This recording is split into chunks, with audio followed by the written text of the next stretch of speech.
As we come to our fifth session considering worldviews or philosophies categorized under the general heading of secularism, I want to take some time to review for a short time something that I merely introduced in our first session when we first introduced the philosophy of secularism. There's saeculum and mundus, and we showed that the saeculum is a this time perspective, and mundus is a this world perspective. In the Greek categories, it's cosmos and eons. In the Greek philosophical worldview through which they measured the polis, remember the attitude, the moral framework of the Greek culture was found in the polis, P-O-L-I-S, from which we get political. So the political world of Greece, how they saw it,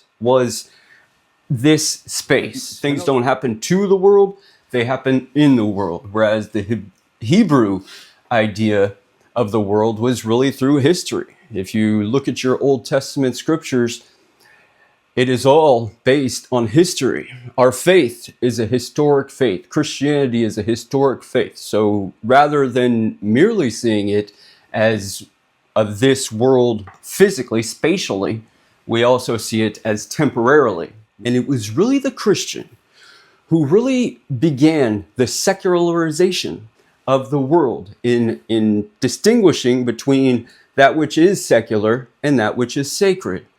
In other words, as far as it concerns the law of Rome or of the land, the Christian must follow this so long as it does not contradict the commands of God.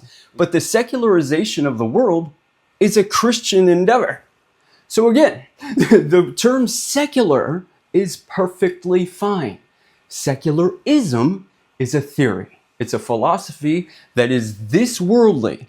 Incidentally, I find it incredibly ironic that the church was given something of a black eye during the Copernican revolution when the Catholic priests refused to look through the telescope to see that our world isn't geocentric. The Earth isn't the center of the universe or the center of the solar system. It is heliocentric. Unless we think as Protestants, this was only a Roman Catholic perspective. No, Calvin and Luther spoke strongly against Galileo. This was a Christian situation because we read in our scriptures that the sun rises, the sun sets. This is what is referred to as phenomenological language. In other words, we should give leniency to speaking in a way how we see things. In other words, this was one of the times that the church was corrected by science.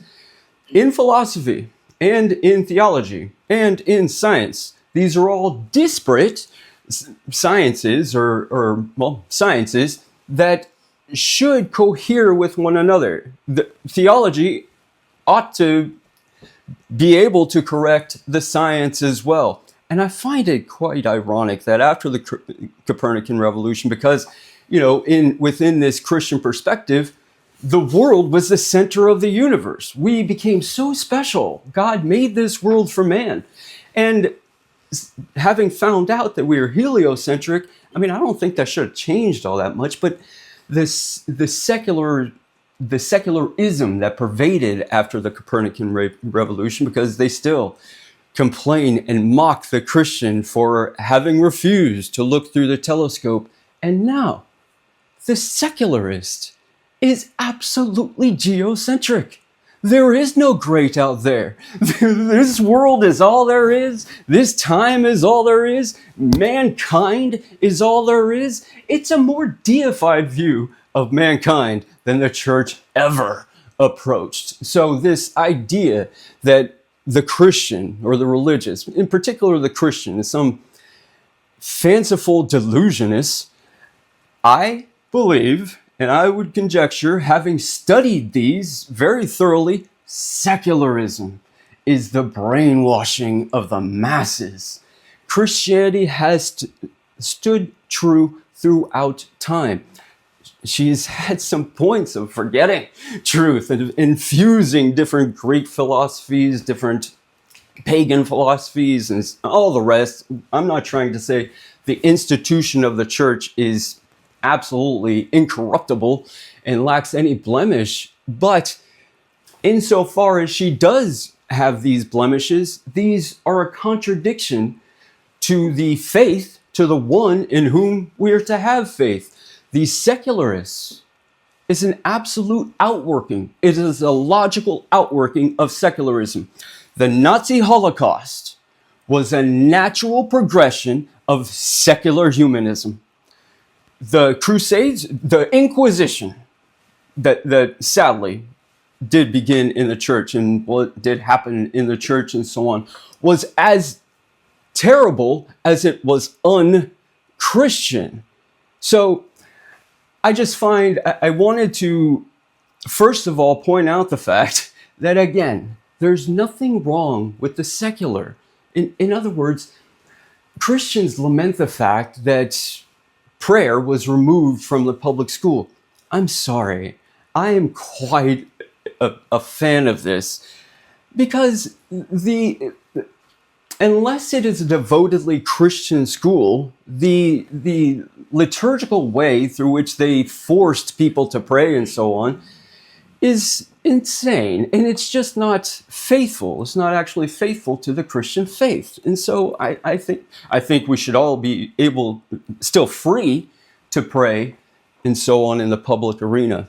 But the fact that it was systematically removed, I find to be a blessing and not a curse. And so again, this separation of church and state, essentially, is a Christian perspective. Okay, I understand the Roman Catholic Church still holds to the infusion of church and state, but historically and scripturally, there is a separation between church and state. This world, though, while we live in this world, we manifest our eternal faith, or our faith in one eternal one, in the here and the now. Jesus, when he was asked, what is the greatest commandment? He said, that's easy. First and greatest commandment is to love the Lord your God with all your mind, with all your heart, with all your soul, with all your strength. And the second is like it, to love your neighbor as you love yourself. In other words, yes, God is to be adored. God reveals himself to us through nature and so on. And so, yes, we are to exalt in God and see things through the perspective subspecies aeternitatis, through the perspective of eternity. But God himself, yes, we must pray to him, and yes, he visits us from time to time, and I'll get to that here in a second. But he's interested with how we act with one another, the interaction in time and space between men and women. God, as he is eternal, is very invested in the time and space in which we live, in which he created. Okay, so again, with that somewhat of a preface, I think it's incumbent again to remember that there is a difference, a huge difference, a monumental difference between secular, that which is secular, and secularism. So when we talk about secularizing, these need to be distinguished. Are we talking about transferring what should never have been considered sacred to the secular realm, to the secular arena? Or does it mean infusing this philosophy of utter this worldliness? Now, again, with that somewhat of a preface, I want to move to the following worldview, again, under secularism, that is actually made in the USA. We love our products to say made in the USA. Most of the philosophies under secularism that we have discussed and will discuss are pretty much moved here from Europe. This pragmatism is a born in America worldview and philosophy. Now, at the outset, again, see, this is the danger, right? That you have to continually redefine or define these these differences really between pragmatism and being pragmatic. What's the one word we usually think of when we think of pragmatic? Practical, right? So There's nothing wrong with being practical. There's nothing wrong with being pragmatic. But the philosophical worldview of pragmatism ultimately enshrines and it exalts whatever works. The motto of pragmatism would most likely be as simple as, when there's a will, there's a way. And this, I think, is a wonderful spirit of American culture that really only lives here. Another thing Americans typically say, the difficult will be done immediately. The impossible takes a little longer.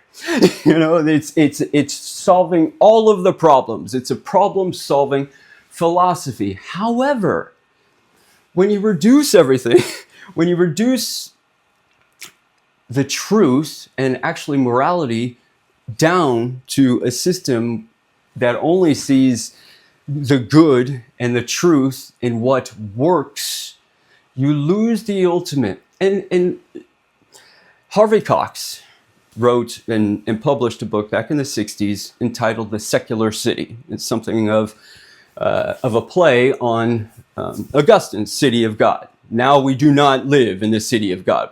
Man lives in the secular city. And Harvey Cox really demonstrates how this is a good thing. This is actually a good thing for mankind. Throughout this book, he studies the sociological and theological framework in which we live. Now, I do have to say, I do think that Harvey Cox was a better sociologist than he was a theologian. Nevertheless, when he was talking about America, pragmatism is definitely the worldview in America. He gave two illustrations, that of John F. Kennedy, John Fitzgerald Kennedy, and Franklin Delano Roosevelt. For our sake, I want to talk about FDR just for a little bit, okay? FDR is the president who first popularized the first 100 days. The first 100 days in office. Why is he so remembered for his first 100 days in office? Well, more legislation passed in his first 100 days than any other presidency. And the spirit of FDR was basically, we have all these problems and we must solve these problems. It doesn't do us any good to consider the ultimate ramifications of the long-term ramifications of what we do now. We need to fix this now. So the example I want to use is the Social Security system.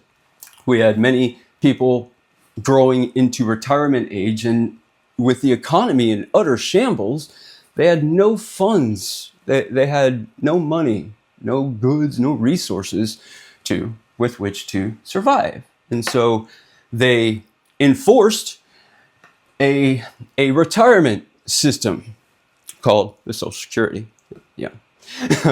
retirement, which basically, again, enforces the employee to contribute, again by force, toward his retirement, his or her retirement.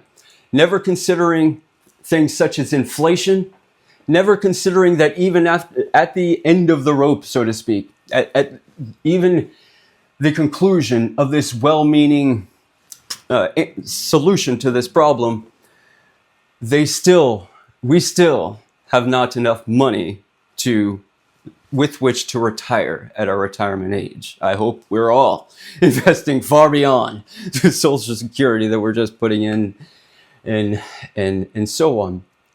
So in solving this problem, again, looking to the immediate future, what tends to happen is you create another problem.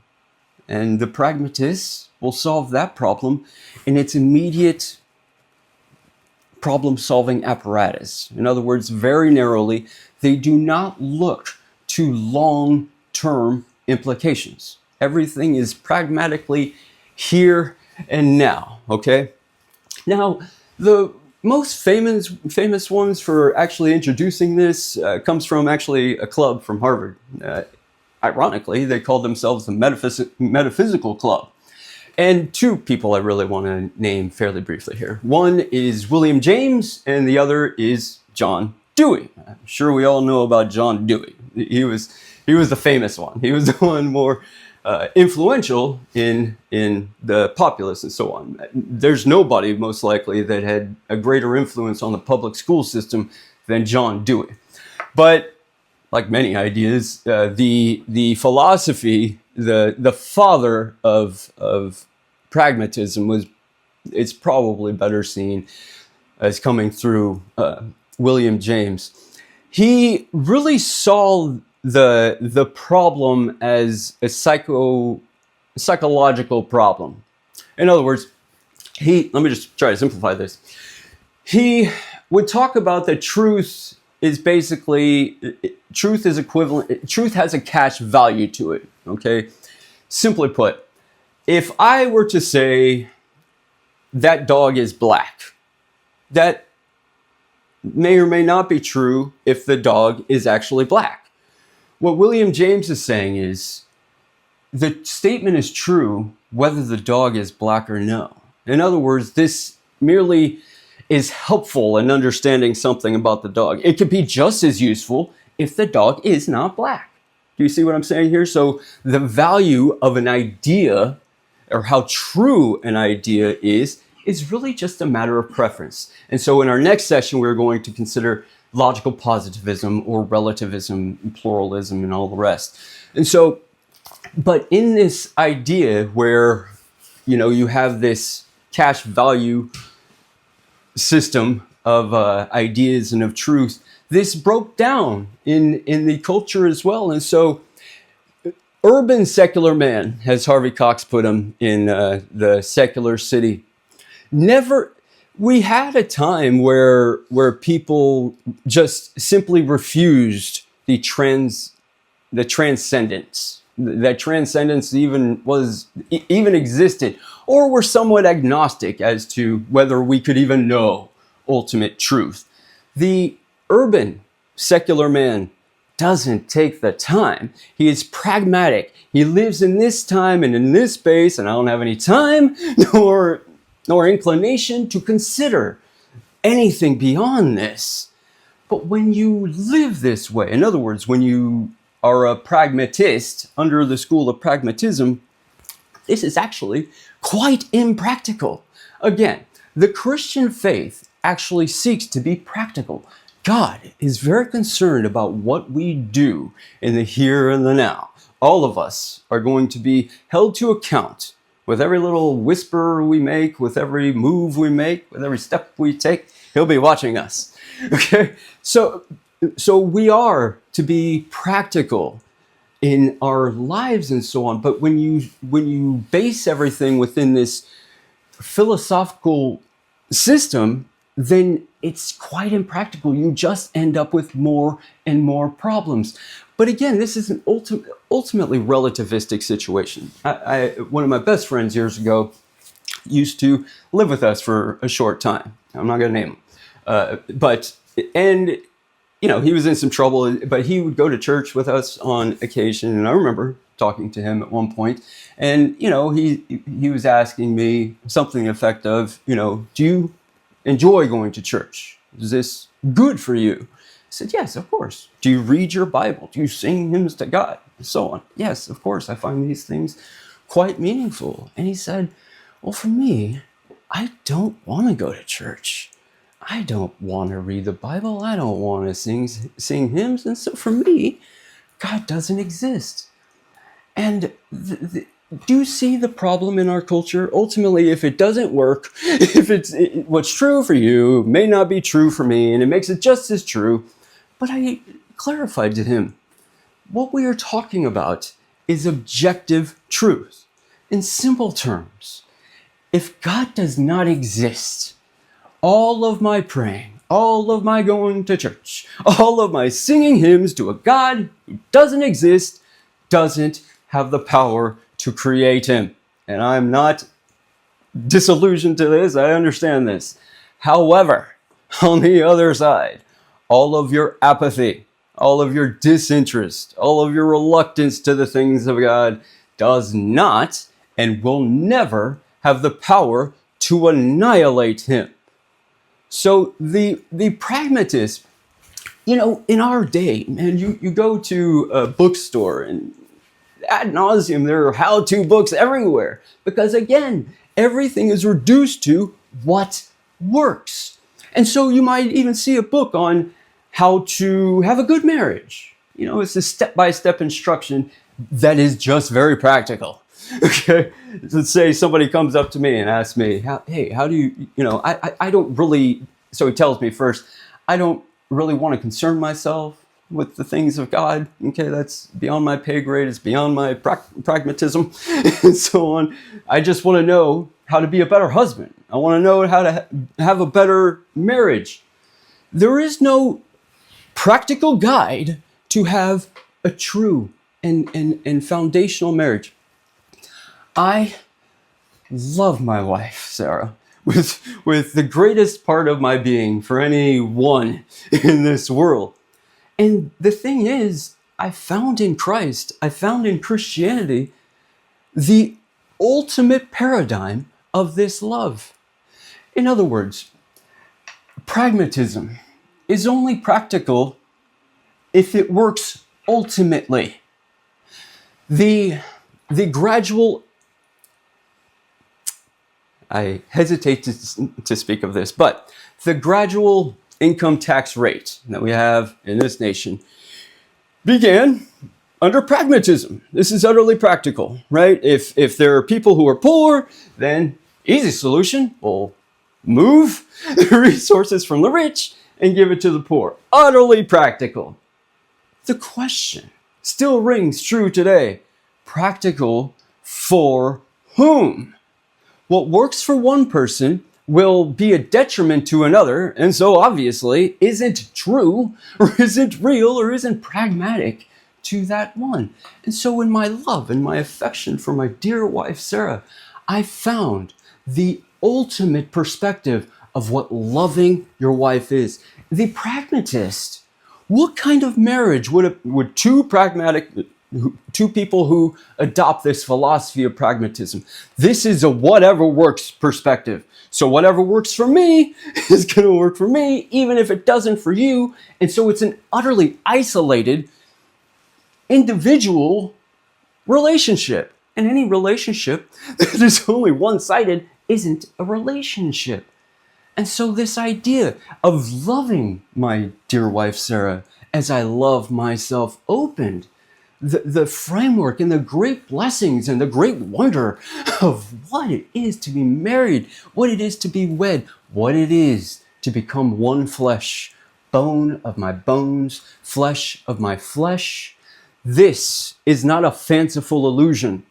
Pragmatism is a fanciful illusion. Again, not only is it a weak philosophy trying to be pragmatic, it is utterly impractical.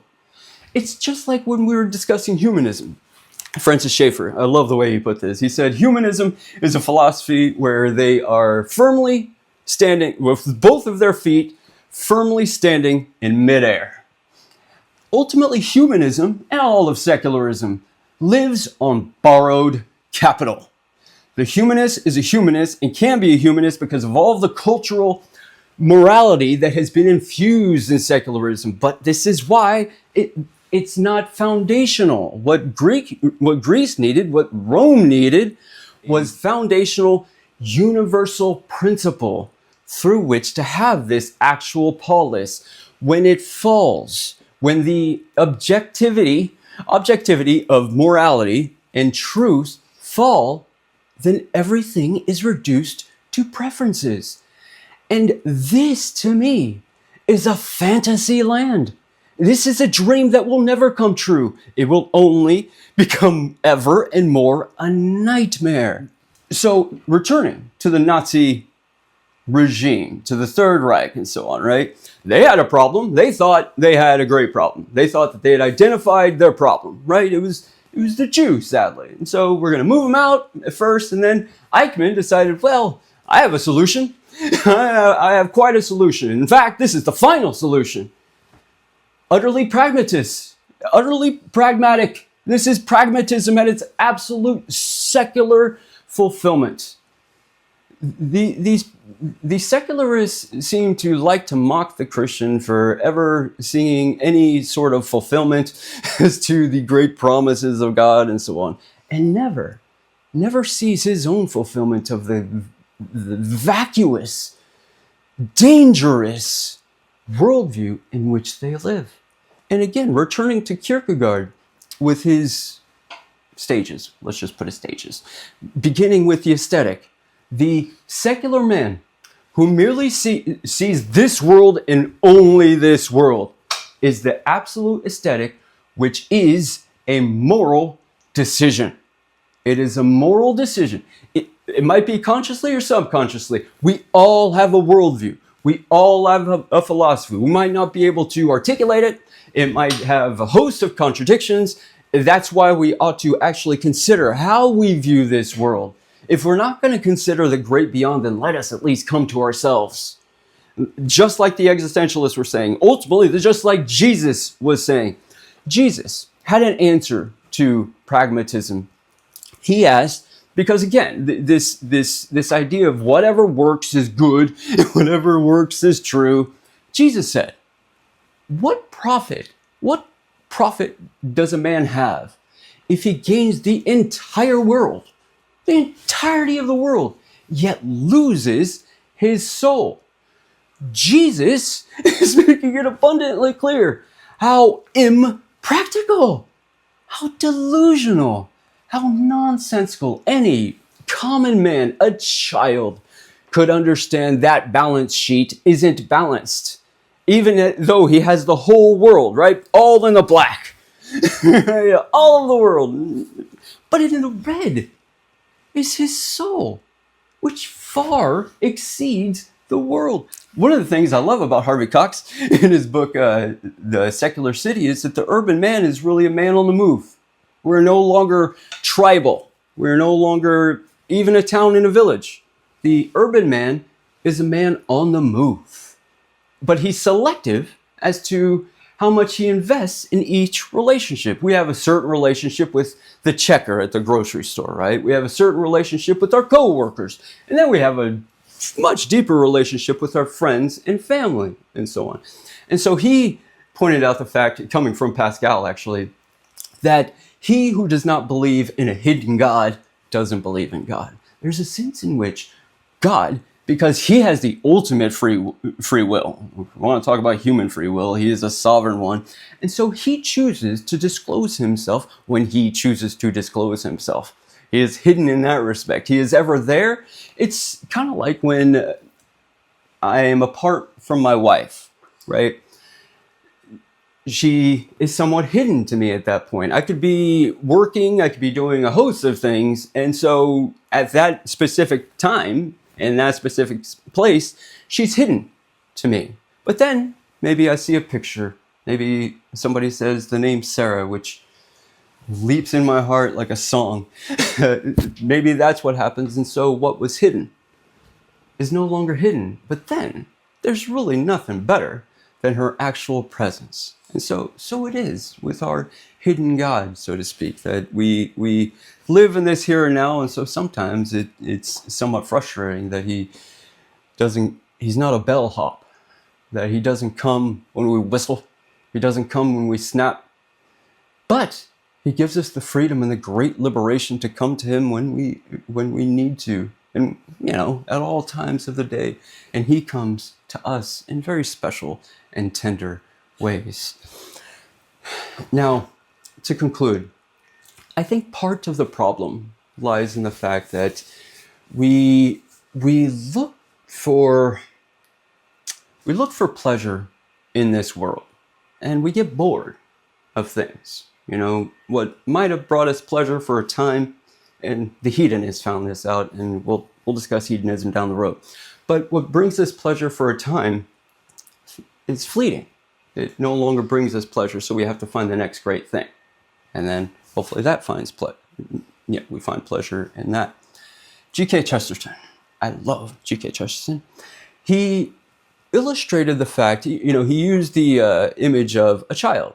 When you're playing with a child will enjoy the same thing over and over and over again. Our eldest son, who we call Jay, he's James the Fourth, used to point, and like we'd be on the couch, I'd just be sitting there, he'd point, and then he'd just run and just tackle me. It's this really cute thing, but he wanted to do it over and over and over again. Now, as a father, and as an old curmudgeon, this gets boring way more quickly than it does for the child. And Chesterton basically laments this fact. He says that he wonders if God is like a child in this way. Each and every day when he commands the sun to rise, I wonder if he says, "That's good." And he takes the same delight each and every day, over and over and over again, in the monotonous, rejoicing in the monotonous. I think it would do us well to see the common things, to glorify God for the simple things. We are to live our lives sub species aeternitatis, under the auspices, under the purview of the eternal. But we are to do that here and now. So I think for the Christian, we're the only ones who can delight in the most simple, and will be accused of being foolish after having done so. So what? Again, they profess to be wise and they have become the greatest fools. The wonder of the Christian is found in the immensity of who God is and the simplicity of how God has revealed himself.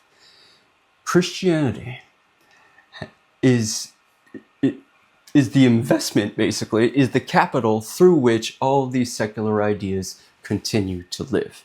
Now, in our next session, we want to consider relativism. I do just want to say in passing, the reason we began with existentialism and humanism is because existentialism pretty much more or less is passed on the scene of history.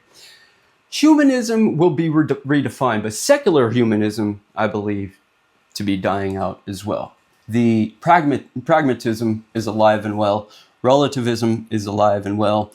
Hedonism is alive and well. And so the remainder of these worldviews, these secular worldviews, will be the ones in which we find ourselves now. But again, what my purpose is throughout this series is to give a Christian criticism of these worldviews, but to also illustrate the fact that there are some good truths within these worldviews because they've been infused by Christianity.